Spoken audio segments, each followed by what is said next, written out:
Welcome to the Connecting Art and Innovation Norman Rockwell Museum's Digital Transformation webinar. All right, first of all, I would like to introduce Fíonta, and then we'll move right into presenter introductions and the presentation itself. Fíonta is a Salesforce implementation partner. We were founded in 2001 in Washington, D.C., and have had the privilege of serving over 1,200 nonprofit and association clients since then.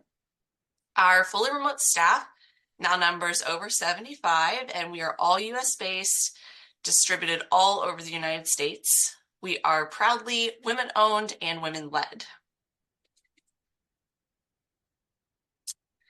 We are a values-driven company, and the values that we have underpin everything we do, both internally and externally. Partnering with Fíonta means that you have access not only to a partner for life, but also to our broad team of Salesforce experts and strategic partners. Our area of focus includes Salesforce for fundraising, moves management, volunteer management, online commerce, and other unique nonprofit needs. We have many years of experience migrating organizations from other tools like Razor's Edge and eTapestry, and our data team excels at prepping and managing the migration of large volumes of data. Lastly, your presenters for today. I'm Chelsea Booker. I am a nonprofit manager at Fíonta, and I am pleased to introduce you to Rich Bradway, who is the Digital Innovation Officer at the Norman Rockwell Museum, and also Mike Brown, who is a lead strategic solution engineer at Salesforce.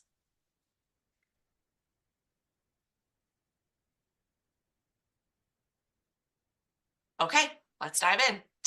So first of all, Rich will share information about the museum itself, as well as the demonstrated need for digital transformation. And he will also talk about the importance of change management throughout this process and the methods that he used internally to ensure all the stakeholders and users involved were on board. We'll move into a high-level overview of tech stack consolidation and the benefits of tech stack consolidation, and the myriad of reasons why a central source of truth and 360-degree view of supporter engagement is critical. And then we will hop over into Salesforce for a live demo. Rich will give you a little bit of background on the Norman Rockwell Museum. So hi, everyone. So I'm located in Stockbridge, Massachusetts. That's where our museum is located. Just to give you a sense of where that is, we are on the western border of Massachusetts, and we're about equidistant between Boston and New York.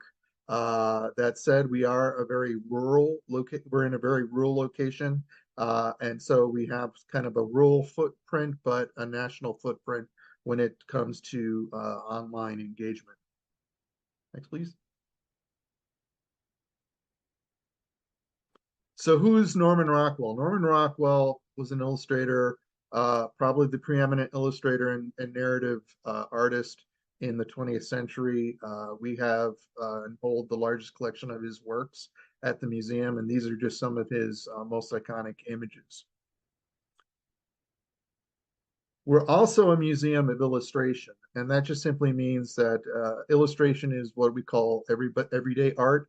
It's the art that's in front of you, whether it's advertising, comics, it could be concept art, it could be illustrations in books, you name it.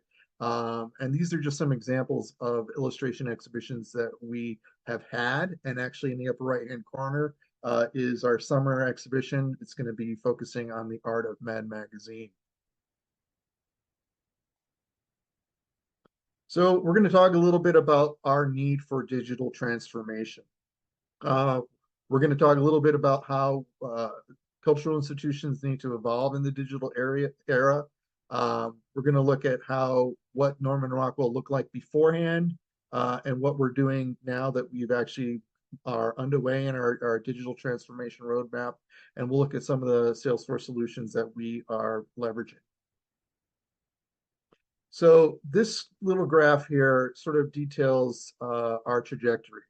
That yellow line across the bottom is in-person visitation. And as you can see, it has remained predominantly static over the years. And if I were to actually go back 20 years, it would probably be about the same. We hover around 135,000 people a year in person. But in terms of online engagement, we have seen it grow. And it's grown to the point that online visitation represents about 20 times what we see in terms of visitation in person.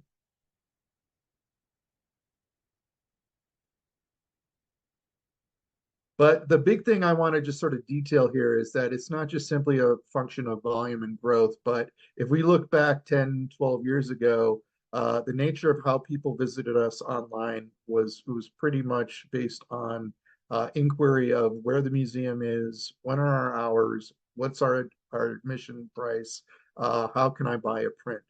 But as we look at last year, 54% of people coming to engage with us are actually looking to learn and consume content.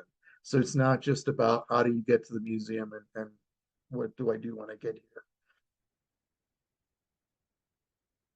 This is something that I kind of use as sort of my mantra, but back in 2017, a research firm by the name of LaPlaca Cohen did a survey of participants who regularly attend cultural institutions, and they asked them, what do you perceive to be cultural engagement? And on the left-hand side of this table here, you'll see what are the traditional means of cultural engagement. But in that survey in 2017, we started to see non-traditional elements like going to street fairs and street art or sporting events or simply going out for food and drinks, watching a movie, watching TV, and really what's happening now more and more is watching streaming media. And if we were to look at what those numbers are now, it's actually even more varied in terms of what people are doing. So cultural institutions have to engage with people in a whole different way if they want to try to sort of compete, so to speak, with that cultural dollar.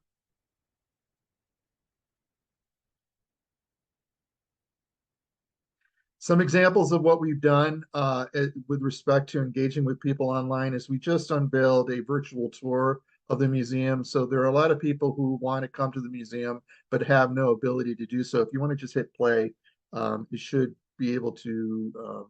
It'll show the example of this virtual tour that we've created. So it's just basically a way to explore a museum, look around, engage with objects. One of the benefits of virtual tours is that not only do you get to see the museum in a sort of 360 experience, but you can also interact with objects in a more direct way. And it also offers us an opportunity to provide content in the virtual tour that is not something that we could easily place on the walls. It's something that we can allow people to explore within our digital collection. If you click on the next slide, might be a couple clicks, um, you'll see that we are actually even evolving this kind of experience even further. One more, one more. Here we go, and I hit play. So we're actually building a whole experience using the Unreal gaming engine that will be a web experience that will allow people to explore the museum in a more immersive way. And what's really cool about this experience is that we can also allow people to design their own galleries and come back and revisit the museum, looking at artwork that either we provide to them or they can add on their own. The other really cool thing about this experience is that we are actually using this as a tool to sort of pre-visualize what our galleries will look like. But this is the kind of stuff that we're finding that people really are wanting to engage with, especially those people who can't come to the museum in person. And the one thing I just really want to highlight is that the purpose of this digital engagement is not to replace the experience of seeing art firsthand. It's really to engage and continue to provide learning opportunities. And hopefully, what it will do in the end is inspire them to come visit the museum, whether it's in Stockbridge or to any one of our traveling exhibitions. So, what our former technology stack looked like was a whole bunch of different departments working in silos, running their own systems, and really it was all about the staffers who were connecting the dots between those systems. Last year, we went through a whole process with Fíonta to completely overhaul this system. And if you want to go to the next slide, you'll see that we activated a contemporary CRM in the name and form of Salesforce to allow us to connect these systems together. So now we're starting to see a lot of the content, information, data that are happening in each of these areas now flowing into a central repository in the form of Salesforce. So some of the things that we've activated as part of our Salesforce integration are a number of things that are now directly integrating with Salesforce. So Acme Ticketing is our ticketing system. So everyday admissions, whether they purchase online or at the admissions desk, is now flowing into Salesforce. Same with memberships. Form Assembly is a tool that allows us to provide tools like customer feedback tools, surveys that can then flow also within to Salesforce into contact records. Classy is an online fundraising tool. Salesforce Marketing Cloud is our email marketing tool that integrates with Salesforce, and it's really become a powerful tool to help us segment our communications. Absona is a document creation tool that allows us to do things like when people make donations and we need to send a tax receipt, we can do that in an automated way. Experience Cloud is something that are working on right now to build out a patron portal so that as people engage with us and say they purchase tickets or they purchase digital content like that, the virtual tour, they can log into their patron portal and access that content. We also integrate Zoom, so we do a number of remote webinars similar to this one where we can engage and move that sort of participant data from Zoom right into Salesforce. And Smarty is just the tool that we use to kind of keep everything clean within Salesforce. But I'm going to hand it over to Mike to talk a little bit about Experience Cloud. Yeah, thank you, Rich. I love this slide because it really speaks to the power of the Salesforce platform that enables organizations like the Norman Rockwell Museum to connect all their data and bring teams together around data. So thinking about, the three-pronged value prop there for Salesforce, it's about providing apps from Salesforce, right, that Norman Rockwell is using, for example, NPSP, and within that fundraising and moves management and membership. Of course, you have the opportunity to build your own apps, maybe an app for Lost and Found, right, or anything like that. And then you have the App Exchange, and you see a number of solutions on here that have integrations available through the Salesforce App Exchange, like Classy and Zoom and Form Assembly and so on, to bring all that data together. And Experience Cloud is really exciting because it allows your external stakeholders, like donors or members, or even corporate sponsors, to access data in Salesforce in a secure way. So this could be managing their address, managing their email, looking at past purchases, and also serving up content specific to them based on certain attributes we know about them, maybe their location or their interests. So thinking about recommending events or programs, camps and classes, and then also helping to automate some of the more administrative tasks. Think about questions, curatorial. How do we route those to the right person who's knowledgeable about that type of art? Or asking about a ticket donation request for an upcoming fundraiser at a school. So many different ways you can leverage Experience Cloud to build out a great solution, both for your internal efficiency, but also for self-service on the stakeholder side. And one of the most powerful parts about this is the robustness of the platform. But you need to have a really strong governance process and day-to-day operational oversight to really make this fully successful. And I think, Rich, you've done a really good job with that. So I'd love to hear more about it. So in terms of where we're going, this is sort of our roadmap for what I call the last mile of our digital transformation. And as you see on the right, there are a couple of items that we're going to be activating in the coming year. So one of the things that we will be doing is completely overhauling our retail operations and moving into Shopify Plus. That will allow us to move all of our merchandising and those retail elements, as well as even enhancing the offerings with respect to the content and products that we offer in the digital realm. Terentia is a digital asset management tool that also is kind of a hybrid collections management system. And it has a really strong API that allows you to kind of connect the dots to Salesforce. And that's going to be really valuable because, we're a museum and, funders and donors are really important people, but so are art donors. And being able to connect the provenance of artwork in our collections management system with actual names and people and names in our Salesforce CRM is going to be huge. But the other thing that we're going to be doing is we're going to also be activating business intelligence and really taking advantage of that real-time data to kind of connect the dots and creating that sort of 360 view. Mike, do you want to speak a little bit about some of the AI tools that Salesforce offers? Because those are things that we haven't really jumped into, but we will be soon. Yeah, absolutely. So Salesforce is investing heavily in generative AI, and we've actually been involved in AI for the last decade, mostly on the predictive side. We started out, I believe, in 2014, really investing heavily with the Einstein platform and powering search within the Salesforce app to find records faster using AI. But coming up soon, and actually already out in pilot, we have this new solution called Einstein Copilot that allows you to use AI to find records faster, to summarize accounts, also generative AI on an account record. Let's say you've got a donor and it's time to draft a proposal. You can draft that with one click and then have your major gift officer review the content, make any adjustments you'd like before sending it out.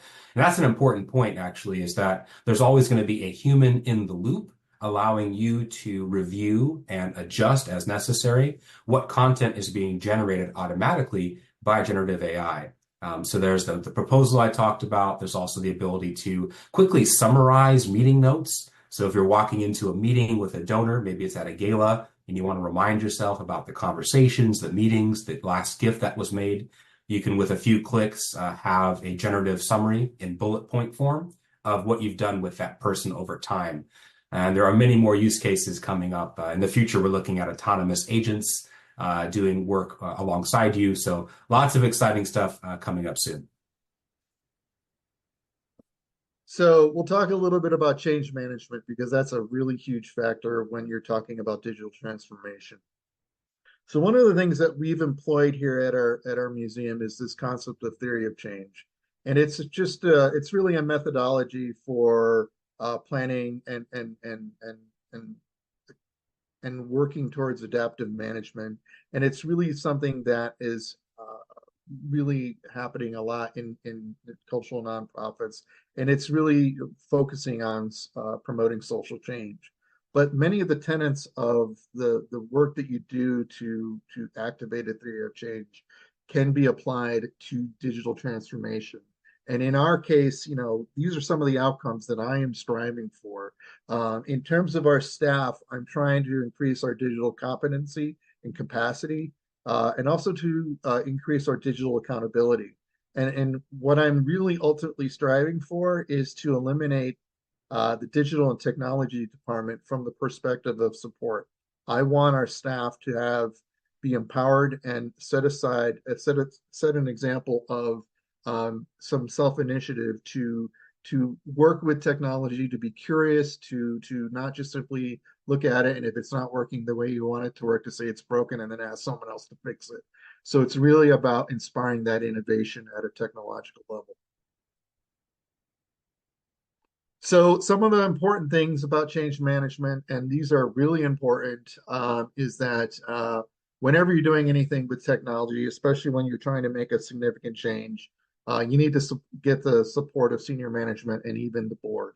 And this is something, as the digital innovation officer, I have the capacity of doing, is making sure that my CEO and managing director, my CFO, even our chairman of the board, are held accountable in terms of supporting technology change for the better at the institution.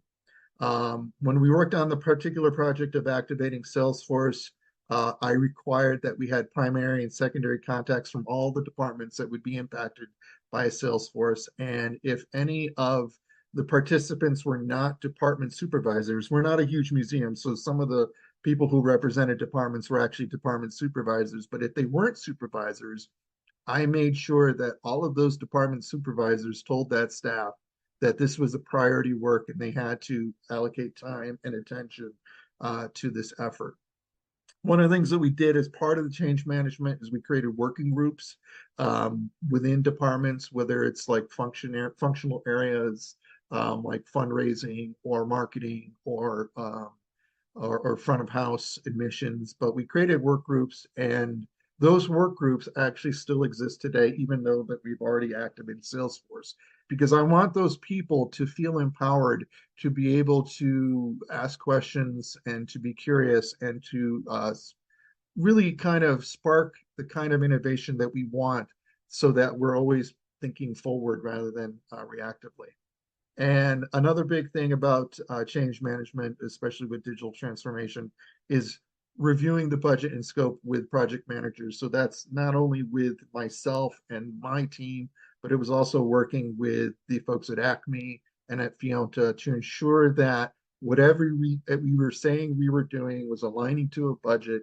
And if it didn't align to a budget, we had clear communication as to what that scope change might look like. Just some insights that these are things that I kind of firmly believe in, but these were reinforced by the project. Anyone who was on the project team, any of those people from any of those departments, were empowered to make recommendations and be part of the decision-making process. But even more so, you're always trying to drive consensus and get everyone to buy into it. But, there might be a few people who are just like, I don't necessarily agree with this. But the whole point of this was to empower them to make recommendations, but also for them to see and understand what the institutional priorities were. So even if it was something that they didn't necessarily align with personally, or they thought would impact them positively from their department, they saw that at an institutional level, this was going to advance the institution, and it allowed them to accept that these priorities were important. As I mentioned, activating the work group system, and each of these systems was really important.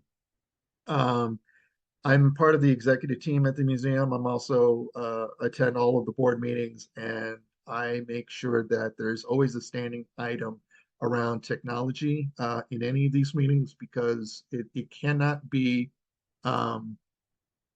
something that is subservient. I mean, it's no longer subservient to everything else. I kind of feel that technology is kind of like the air and water of any business. And then the other thing I just sort of learned, and this is something that, I've learned over the course of time, but was reinforced, is that, in the past, we worked with traditional server or workstation systems. And now that we're working with cloud-based system and SaaS software as a service, there's always this tug to utilize new products and new services and stuff like that.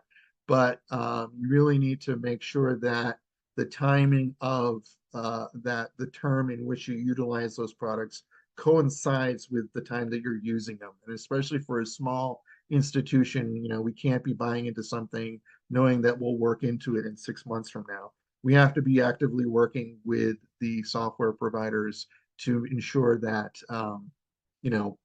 our needs and our budgetary needs align with what we're trying to do. So we're going to talk now just a little bit about leveraging data and marketing automation. So one of the big benefits of having Salesforce, if you want to go to the next slide, is the sort of marketing aspect of it. So the marketing automation, what Salesforce provides us now is the central repository, that sort of single source of truth that starts to bring everything in about what our patrons are doing, as well as what they're interested in. And some of the things that we've done as part of the activation of Salesforce are the following. So whenever someone buys tickets, they come to the museum, they will check in. That check-in then triggers an automation within Salesforce to send a customer survey email to them 24 hours after they check in. And that survey data not only gets captured and we can report on it, but it also connects that particular those survey responses to the contact record. Another thing that we do is we are utilizing sort of automations and other elements, including this customer survey, uh, satisfaction survey, to trigger ways to convert anonymous patrons, namely those people who come in on the day of and pay cash to come to the museum, and find ways to convert them into accounts so that we can better track who they are and what they're doing. And especially, we want to be able to identify those people who frequently come to the museum, who aren't members, and find ways to convert them. And that's something that I speak about a little bit later, that, we want to look at repeat visitation so that we can then trigger membership upsells. Another thing that we do, we are a museum, and many of you I see are from museums. Um, you know, our donors are really important people. Everyone's important, but the donors are especially special because they provide us with the kind of support that helps us keep our doors open. And one of the things that we've done is set up a mechanism so that when a donor or a VIP walks in the door and they check in, so to speak, Salesforce sends an email notification to the appropriate executive team staff to let them know that they're in the museum, they're in the building, and we can go and greet them and welcome them to the museum. And this can be for anybody. It doesn't even have to be donors. It could be, we have a lot of school groups that come, and there are teachers who are always, they either plan school groups or they just spontaneously show up. And we want to make sure that they are welcome, and we thank them for being, in the museum on that day. Another big thing that we do, and this is really big, and we'll talk a little bit about it some more, is email marketing campaigns. We always segment our emails as best we can, to make sure that we're communicating in as direct way to the people that have requested marketing communications. But with Salesforce, we can be even more surgical with respect to how we communicate with them. So we will have oftentimes more email communications that are more direct, so that we are ensuring the fact that we're not just sort of blanket, sending blanket campaigns to people, so that they might get 2 or 3 or 4 or even 5 emails a week. We can do it in such a way so that we can really more effectively target what we want to say to people. And that's really the point of the last bullet point. So, want to go to the next slide? This is really where the sort of power of Salesforce and the work that we're doing with respect to our digital transformation is heading. Everything we do now is real time and timely. In the past, with all of those systems being separate and being sort of managed by a human being to kind of connect the dots, it took time to kind of gather that data about who people are and what they're doing, and then communicating to them, to the point that it was almost like kind of pointless to try to send something saying, hey, by the way, a month later, like, this is something we're doing. Now we can actually utilize Salesforce to be more timely. And it also allows us to increase patient engagement. And what's even more valuable is that, Salesforce allows us to identify the most highly engaged patrons and finding the deepest value for them. And I think really what it boils down to is that in real time, we can marry quantitative data with qualitative data. So seeing what people are doing with what they say they like, and making sure that those align, and being able to more effectively communicate to them. So just some screens here, just an example, and Chelsea, I think, is going to be doing more of a demo in this arena. But this is just some examples of where we can. This is a Salesforce screen within account engagement that allows us to start to build the segments for um, the email campaigns that we're working on. And in this particular case, what we're trying to do is see whose membership is expiring between um, April 30th and May 31st. We want to make sure that they haven't opted out of receiving emails. We, of course, want to make sure they have not passed on. And we also want to look at all the different member levels so that we can then send a solicitation to them to let them know that their membership is about to expire and to encourage them to renew and provide all the sort of value that they can seek to gain by having a membership, by also speak to some of the programming and exhibitions that are coming up that they can enjoy. In this particular case, we also have a tier of our membership slash donors that's called the Rockwell Society. And those are people who continually make high level donations every year um, and support us in a way that's just above and beyond the fray. And we often do programming in other locations other than Stockbridge, whether it's traveling exhibitions or even programs that we don't necessarily offer, but are highly in line with the kind of content and programming we offer. And so in this particular example, we can, pull up an email quickly and send an email to our Rockwell Society to those people living in Boston or even in the Boston area to let them know of something that's coming their way. The other thing is that the account engagement tool allows us to build emails pretty easily. If you're familiar with like MailChimp or other tools that basically have a WYSIWYG editor and drag and drop functionality, it's really easy to create emails and to be able to sort of see what they look like within the context of how people might be receiving them.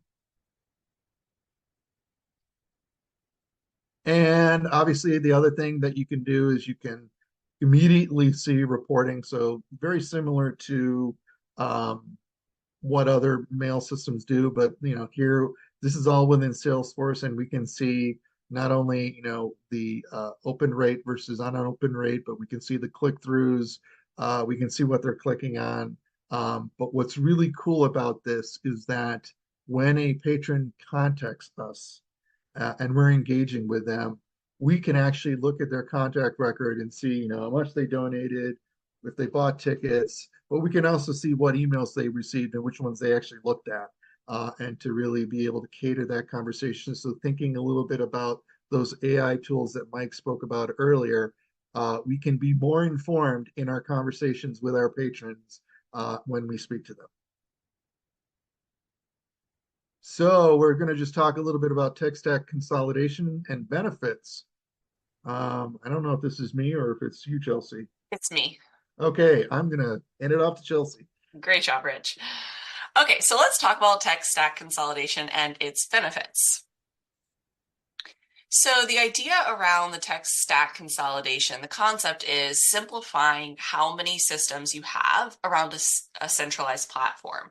And as Mike was talking about a little bit earlier, Salesforce has set itself up perfectly as a platform for not only offering great software and offering very nonprofit tailored software, but also allowing other organizations to build on top of Salesforce specific use cases or specific technology that would be helpful for specific nonprofits, for example, museums in the arts and culture space. So there are many industry leaders in the nonprofit space that have built apps and are targeting those business needs that integrate with Salesforce. The benefits realized by NRM are a few. So we have improved efficiency and data accuracy. as Rich was talking about a little bit earlier, they had multiple different systems, and one system counterpoint might have had sales data about what someone purchased when they visited the museum. One system might have had the person's contact information, and another system might have had the ticketing information about that person. And so you're trying to figure out which system has the right information about this person. And so it took the team, hats off to Rich's team, really, for looking at all of their systems and figuring out on a person by person basis which is the right person, which information about that person is most up to date, and getting that all into their legacy CRM for the data migration. So now all of that information is combined, and in Salesforce, you're able to see all of those data points about their patrons in one spot. All right, let's take a look at Salesforce in action. So we're going to go into a live demo, and we're actually going to start at the Norman Rockwell Museum. So the idea being behind this, that if I am a patron or if I'm someone that might be interested in art and I am planning a trip to New England, I want to make sure that I stop by the Norman Rockwell Museum on my trip. So I can come to their website and click here to say, I want to buy tickets. So this is where they're selling their online tickets. I can purchase admissions here, and then there's also options to become a member. So let's say, for example, that my trip is on April 25th. I can purchase admissions for everyone that's coming with me, maybe 2 adults and a senior and my kid. I could also on this page become a member, and in this case I think that's a great idea because you get discounts and that changes your pricing dynamically here. And then there's also an ability to purchase add-on tickets because they have special exhibits that I can see while I'm there. So if I've purchased all of this and I can actually see all of this information in NRM Salesforce. So let's take a look at that. So here I'm logged into their production environment. This is not my data, but I've changed my name so that we can protect some of this information. So now I'm looking at a patron's contact record. And let me take a step back here. So let's talk a little bit about what we as Fíonta were asked to do. So our task was to migrate NRM from Abilla, which was their legacy CRM. We configured the base Salesforce product, so that included Nonprofit Success Pack. And then we also did several integrations, which is the slide that Rich talked about earlier of all the systems that were connected. So for NRM, we integrated Acme, which was the front end that you just saw on their website of how to purchase tickets, admissions, memberships. iWave, which is a wealth screening tool, Marketing Cloud, account engagement, Zoom, Classy, Apsona, and Form Assembly. There are a few other small integrations as well. So the Nonprofit Success Pack of Salesforce does come with a lot of the out-of-the-box donation management. And so we use a lot of that functionality here that I'll walk you through. But there also were some customizations that we needed to do to make that the right fit for NRM. So some of the things that we customized for them would be the opportunity record types. So they had some special use cases, and I can show that here. Or I'll get to that in a second, actually. So opportunity record types, the membership integration. So when people are purchasing tickets on NRM's website, those are actually, all that piece is managed by Acme, which is another partner that NRM has, and they have an integration with Salesforce. So setting up that integration, doing some of the testing there were customizations that we supported. And then we needed to do some customized rolling up of information up to the contact level. And all of this was built declaratively. So that's with clicks, not code. meaning that you don't need developers to build these pieces out. This is something that skilled administrators can build. Initially, you'd want your implementation partner to build this, and then skilled administrator can maintain.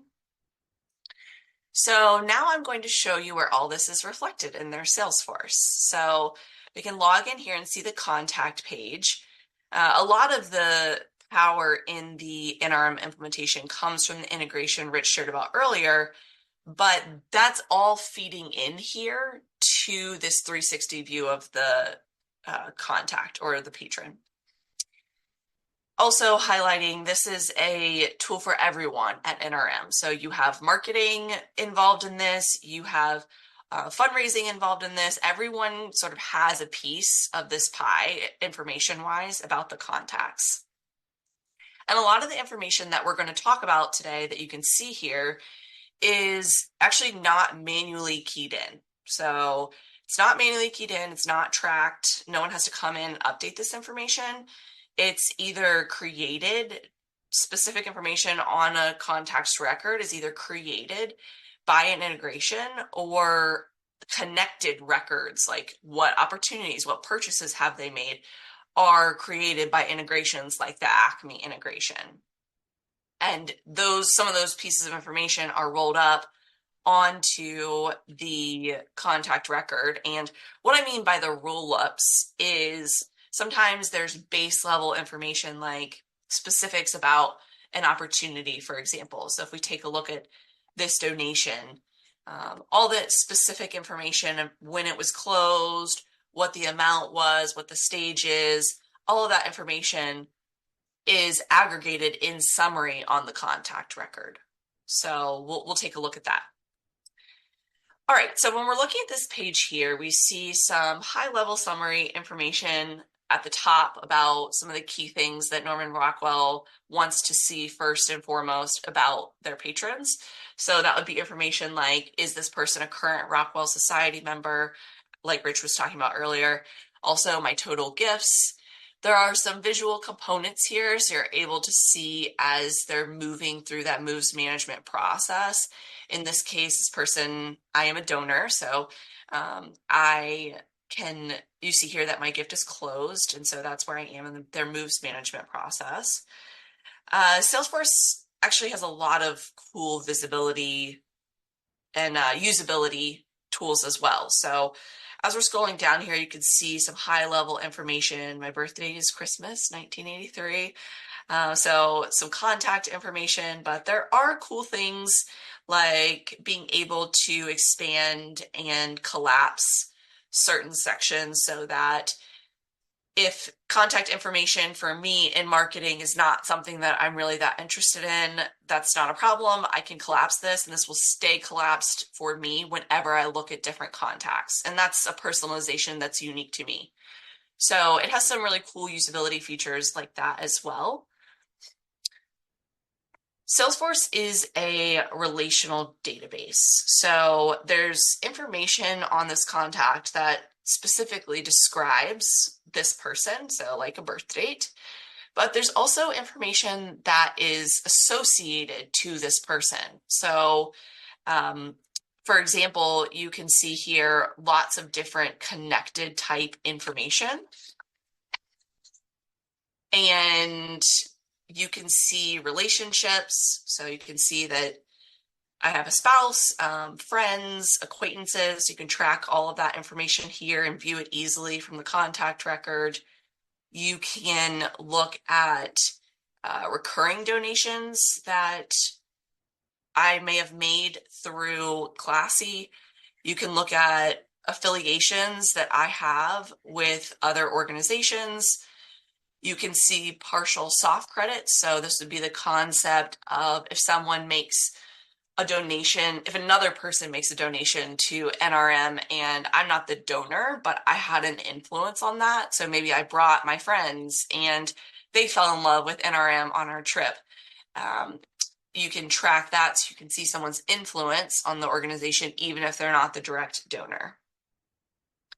Over here, you can importantly track all of the opportunities and I can view an entire list of all of those, hear what kinds of different purchases have been made, so tickets, donations, memberships.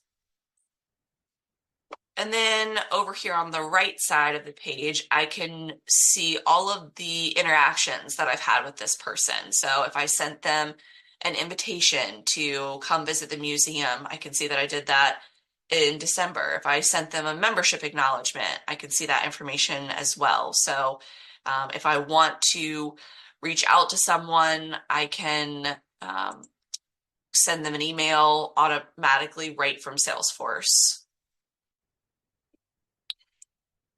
All right, so let's go back to the Norman Rockwell Museum. Let's say that I had a great trip to the Norman Rockwell Museum.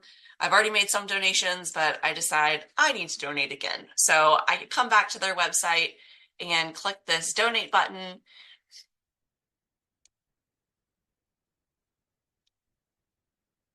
And what I'm gonna be seeing here is actually a plugin from Classy. So Classy is their fundraising tool, and I'm able to fill out this donation form that's been customized for NRM just to match the look and feel of the website, and I can donate $500 there. That information also comes straight into the contact record. So that would be a donation like this, $3,600 or $500, whatever the donation amount is. So earlier you heard Rich talk a little bit about the account engagement to segment museum audiences for donors specifically. So this would be how they make a donation online via Classy. It rolls into their contact record, and you could use that data point to target maybe an email communication to all of these Rockwell Society members.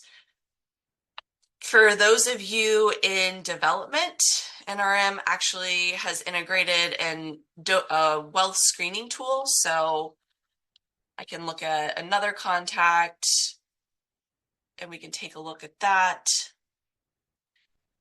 So this just has information basically that talks about my propensity to give to NRM. So you can see capacity, giving breakdown, planned giving, and it gives you a rating about how to maybe this person's level of engagement with NRM, and maybe you should reach out to them. All right, let's go ahead and come down a little bit more in this contact record so we can see some of those roll-ups working. This section here is about art donors and owners. So in the implementation for Salesforce, we do our best to reuse the standard Salesforce data model that has already been built out.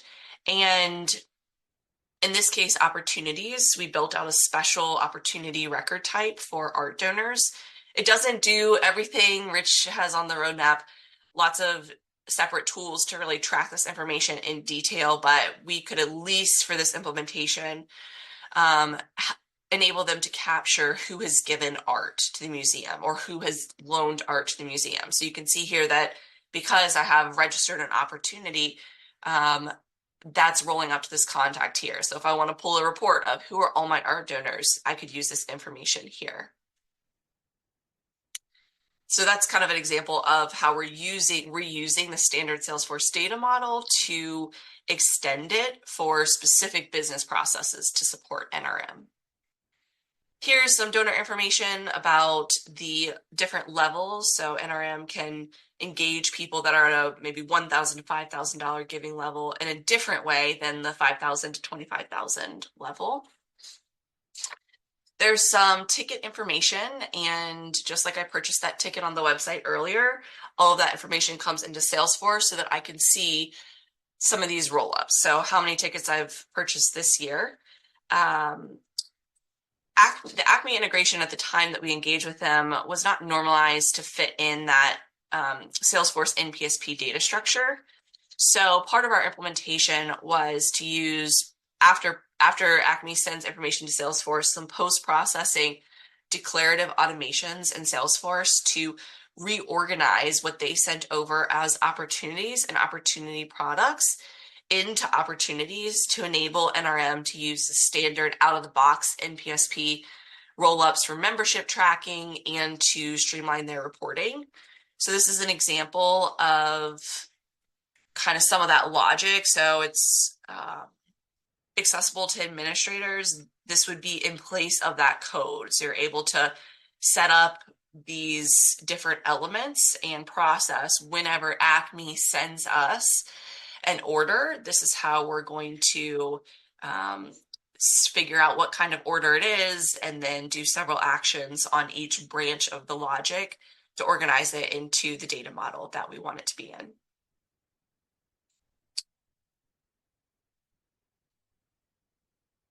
These sections here, the donation information, donation totals, and soft credit totals are all the standard out of the box. As soon as you set Salesforce up, you can see this kind of roll-up information. And then these are some of the customized roll-ups for connecting the Acme integration, because membership is a kind of key part of the NRM business model. Hey, Chelsea, it's Karen. I just want to jump in and say that we've got about 8 minutes left. So Okay. I'm hoping we can move on to the report real quick, and then we'll circle back to Rich. Okay, great. Sounds good. Thank you for keeping me on track. All right, so the last thing that I just wanted to show is actually from another organization that we've set up, just a practice organization, so that you guys can see a dashboard. So this is Salesforce out-of-the-box feature. It allows you to really nicely show information in a very visually pleasing and appealing way. So there's lots of different types of components that you can add to really make powerful impact and help people understand where you guys are with your Salesforce data. All right, so let's go back to the PowerPoint, and we're going to let Rich speak to some lessons learned.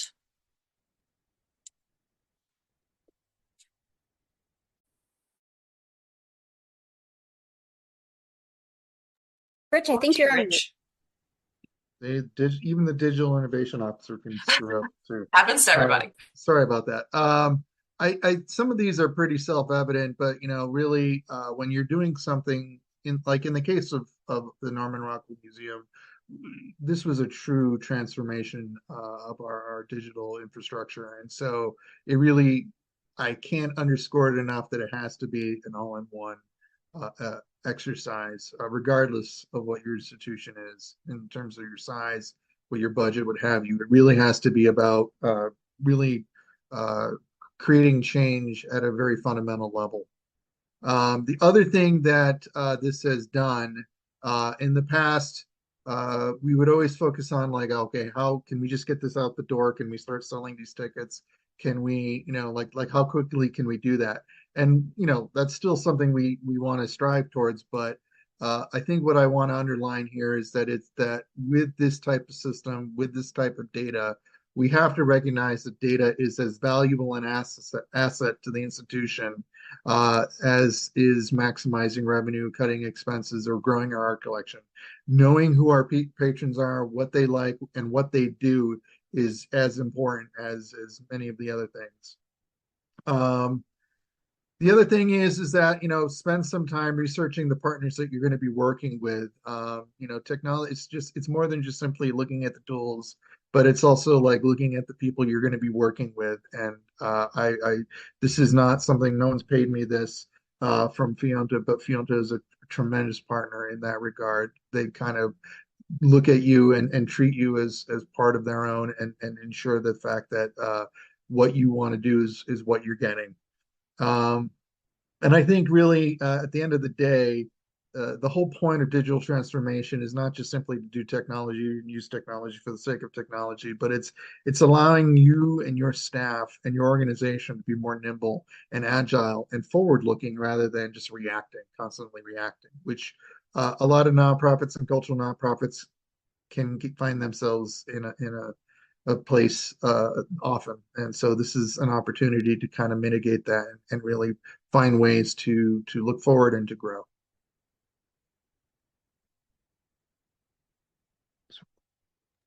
Thanks, Rich. All right. I think we have just a few minutes if we want to open it up to questions. We Karen, do do. you We want to actually share? have a few questions that have already come in. Okay. Let's see. Can the speakers talk about which connections between the array of tools they are using are two-way versus one-way? Rich, that sounds maybe like you.